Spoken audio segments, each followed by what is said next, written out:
Year 1979 Mrs gene हिंगली एक English woman थी जिन्होंने रिपोर्ट किया कि उनके साथ एक बेहद अजीब इंसिडेंट हुआ है। उन्होंने 3 विंग क्रीचर्स के साथ अपने एनकाउंटर के बारे में बताया जो उनके घर में घुस आए थे। इस एनकाउंटर के तुरंत बाद डडली हेराल्ड ने उनके अकाउंट को पब्लिश किया था। बाद में यूएफओ रिसर्चर मॉरिस ने उसे डिटेल में एक्सपैंड किया। बातचीत के दौरान बीइंग्स ने उन्हें ह्यूमैनिटी के भविष्य के बारे में बताया। ये ऐसा एनकाउंटर था जिसे वो जीवन भर भुला नहीं सकी।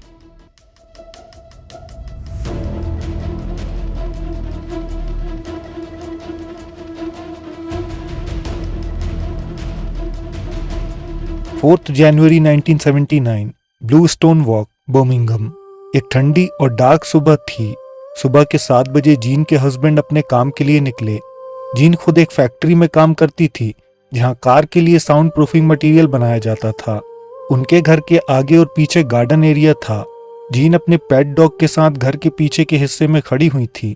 तभी उन्हें एक ऑरेंज लाइट नजर आई। वो ऑरेंज लाइट धीरे धीरे वाइट होने लगी और पूरा गार्डन रोशनी से जगमगाने लगा। वो डर के मारे सीधे घर के अंदर आ गईं, लेकिन तभी उन्हें स्ट्रेंज साउंड सुनाई दिए। वो पीछे पलटी तो 3 छोटे छोटे बीइंग्स उनके दरवाजे से अंदर की ओर फ्लोट करते हुए आ रहे थे। वो बीइंग्स लाइट जैसे ग्लो कर रहे थे। जीन उन्हें देखकर इतना डर गईं कि उनकी बॉडी फ्रीज हो गई। वो ना ही हिल पा रही थी और ना ही कुछ बोल पा रही थी। उनका पेट होबो काफी खूंखार था, लेकिन वो भी अचानक डर कर शांत बैठ गया था। जैसे ही जीन का डर खत्म हुआ, उन्होंने पाया कि उनकी फीलिंग्स पूरी तरह बदल गई थीं, जैसे वो एक अलग ही इंसान बन चुकी थीं। उन्हें एहसास होने लगा जैसे वो स्वर्ग में हैं। अचानक उनकी बॉडी भी हवा में फ्लोट करने लगी और उनके पैर जमीन को छुए बिना ग्लाइड कर रहे थे। बाहर कड़ाके की ठंड होने के बावजूद उन्हें गर्माहट महसूस हो रही थी। पास ही एक नकली क्रिसमस ट्री था जो इतनी तेज ग्लो कर रहा था कि जीन को अपनी आंखें बंद करनी पड़ी। वो तीनों बीइंग्स जीन के माइंड को पढ़ रहे थे। फिर उन्होंने अपनी लाइट्स को डिम कर दिया ताकि जीन उन्हें अच्छी तरह देख सकें। वो 3.5 से 4 फीट के ह्यूमनॉइड बीइंग्स थे। उन्होंने सिल्वरी ग्रीन ट्यूनिक्स और वेस्ट कोट्स पहन रखे थे। उनका चेहरा वैक्सी वाइट था, कोई आईब्रो और कान नहीं थे। उन्होंने फिश बोल जैसे हेलमेट्स पहन रखे थे। जीन को उनके विंग्स बहुत पसंद आए जो ओवल शेप थे और रेनबो की तरह चमक रहे थे। ये बीइंग्स लाउंज में इधर उधर फ्लोट कर रहे थे। वो क्रिसमस क्लॉक, रेडियो और कार्ड्स हर चीज को छू कर देख रहे थे। जीन ने उनसे पूछा कि तुम लोग क्या चाहते हो। उन तीनों ने एक साथ जवाब दिया, हम तुम्हें नुकसान पहुंचाने नहीं आए हैं। वो जब भी बात करते उनके मुंह खुलते नहीं थे, सिर्फ वॉइस सुनाई देती थी। जीन ने उनसे पूछा वो कहाँ से आए हैं, तो जवाब मिला, स्काई से। जीन समझी कि वो लोग क्रिसमस को लेकर क्यूरियस हैं, तो जीन ने उन्हें क्रिसमस और जीसस के बारे में बताया। बीइंग्स ने जीन से कहा वो जीसस के बारे में सब कुछ जानते हैं। जीन ने नोट किया कि जब भी वो ऊंची आवाज में बोलती थी, उन बीइंग्स की लाइट इंटेंसिफाई हो जाती और उन्हें देखना मुश्किल हो जाता था। उन बीइंग्स ने ऊपर और नीचे दोनों फ्लोर के रूम्स को चेक किया। उन्होंने ऑडियो टेप्स, सिगरेट के पैकेट्स, रेडियो, ड्रिंक की बॉटल्स, सब कुछ छू छू कर देखा था। जीन ने उनसे पूछा क्या वो ड्रिंक करना चाहते हैं, तो उन्होंने एक साथ कहा वाटर। जीन उनके लिए ट्रे में पानी लेकर आई। उन्होंने नोट किया कि बीइंग्स के पास जाते ही ट्रे मैग्नेटाइज्ड हो रही थी। उसे उठाए रखना मुश्किल हो रहा था। उन बीइंग्स ने जैसे ही ग्लास उठाए उनकी लाइट इंटेंसिफाई हुई और जीन उन्हें पानी पीते हुए देख नहीं सकी। फिर उन्होंने ट्रे में ग्लासेस रखे तो वो खाली थे। बीइंग्स ने जीन को बताया कि वो लोग अमेरिका, ऑस्ट्रेलिया और न्यूजीलैंड गए थे और लोगों से बात करने की कोशिशें की, लेकिन वो लोग इंटरेस्टेड ही नहीं लगते। उन्होंने कहा वो पहले भी यहाँ आ चुके हैं और आगे भी आते रहेंगे, क्योंकि पूरी ह्यूमैनिटी को हेवन जाना है, जहाँ के कलर्स यहाँ से कहीं ज्यादा वाइब्रेंट हैं। जीन ने उनसे कहा कि वो काफी समय से चर्च नहीं जा सकी हैं। उन बीइंग्स ने कहा सिनेगॉग्स जाकर पूजा करने की कोई जरूरत नहीं है। उस समय जीन को सिनेगॉग शब्द का मतलब नहीं पता था। जीन उनके लिए मिन्स्ड पाइस की प्लेट लाई। उन्होंने अपने हाथों से उसे छू कर देखा। जीन ने उन्हें एक सिगरेट जलाकर दी तो वो आग को देखकर डरने लगे और पीछे की तरफ फ्लोट करने लगे।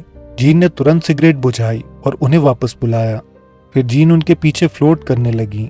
वो लोग अब बैकयार्ड पहुंच गए, जहां ऊपर एक ऑरेंज कलर्ड ऑब्जेक्ट था जो शायद उनका स्पेसशिप था। वो 8 से 10 फीट का ओवल ऑब्जेक्ट था जो शाइनी प्लास्टिक जैसा लग रहा था। वो बीइंग्स ऑब्जेक्ट के अंदर गए। लाइट 2 बार फ्लैश हुई जैसे वो जीन को गुड बाय कह रहे हों। और फिर वो ऑब्जेक्ट ओल्डबरी की तरफ उड़ गया। अब जीन और उनका पेट नॉर्मल हो गए। पेट दौड़ते हुए उस निशान तक पहुंचा जो उस ऑब्जेक्ट ने छोड़ा था। ठंड थी लेकिन जीन को गर्म महसूस हो रहा था। उन्हें अंदर से जॉय महसूस हो रहा था जो उन्होंने कभी अनुभव नहीं किया था। जीन ने तुरंत पुलिस को कॉल किया। ये वेस्ट ब्रॉमविच पुलिस स्टेशन था जहां से ऑफिसर्स उनके घर आए। पुलिस इस मामले में जीन की कोई मदद नहीं कर सकती थी, तो उन्होंने बर्मिंघम के यूएफओ इन्वेस्टिगेशन सर्विस से संपर्क किया। जीन के घर के सभी इक्विपमेंट्स खराब हो चुके थे।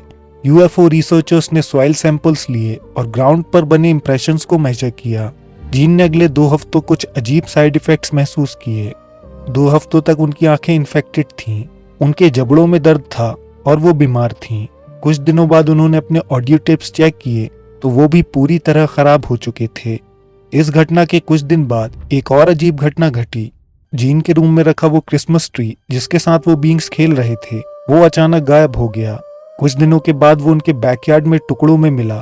उसके डेकोरेशंस भी मिसिंग थे जो धीरे धीरे करके घर के बाहर अपीयर होना शुरू हुए। जीन ने गोल्ड की वेडिंग रिंग पहन रखी थी जिसका गोल्ड बाहर से वाइट हो चुका था। जीन का पेट इस इंसिडेंट के बाद कई दिनों तक लेजी हो गया। वो सारा दिन सोता रहता। वैसे तो वो एकदम ठीक था, लेकिन जीन के हस्बैंड ने नोट किया कि उसके सामने जब भी उन बीइंग्स की बात की जाती वो एक हिप्नोटिक स्टेट में चला जाता था। जीन हिंगली से police, UFO researchers, newspaper reporters और पैरानॉर्मल रिसर्चर्स ने बातचीत की। सबने यही महसूस किया कि जीन सिंसियरली अपने साथ घटी घटना बता रही थीं। कई न्यूज़पेपर्स ने स्टोरी को पब्लिश किया जहां से इस इंसिडेंट का नाम the case of minced price Martians पड़ गया। जीन को इस इंसिडेंट के बाद अपनी जॉब छोड़नी पड़ी थी क्योंकि उनके कोवर्कर्स उन्हें पागल समझने लगे थे। जो लोग जीन को जानते हैं उनका कहना है वो कभी झूठ नहीं बोल सकती। वो एक रिलीजियस वुमन है जिन्हें पैसे या पब्लिसिटी से कोई लेना देना नहीं था। कुछ रिसर्चर्स ने इसे एक हेलुसिनेशन कहा, लेकिन जीन के घर में फिजिकली जो भी हुआ वो हेलुसिनेशन थ्योरी से सॉल्व नहीं हो सकता। एल्बर्ट ब्यूडन ने अपनी बुक साइकिक क्लोज एनकाउंटर्स में एक नई थ्योरी सामने रखी। उनके अनुसार ऐसे इंसिडेंट्स एक खास इलेक्ट्रोमैग्नेटिक फिनोमेनन की वजह से हो सकते हैं। इलेक्ट्रॉनिक मैलफंक्शंस और बॉल्स ऑफ लाइट इलेक्ट्रोमैग्नेटिक गतिविधियों से संभव है, साथ ही उससे हेलुसिनेशंस भी होते हैं। ये एक ल्यूमिनस इलेक्ट्रिक फिनोमेनन है जिसे अर्थ लाइट्स कहा जाता है। ये फॉल्ट लाइंस और टेक्टोनिक प्लेट्स के स्ट्रेन होने से जनरेट होती हैं।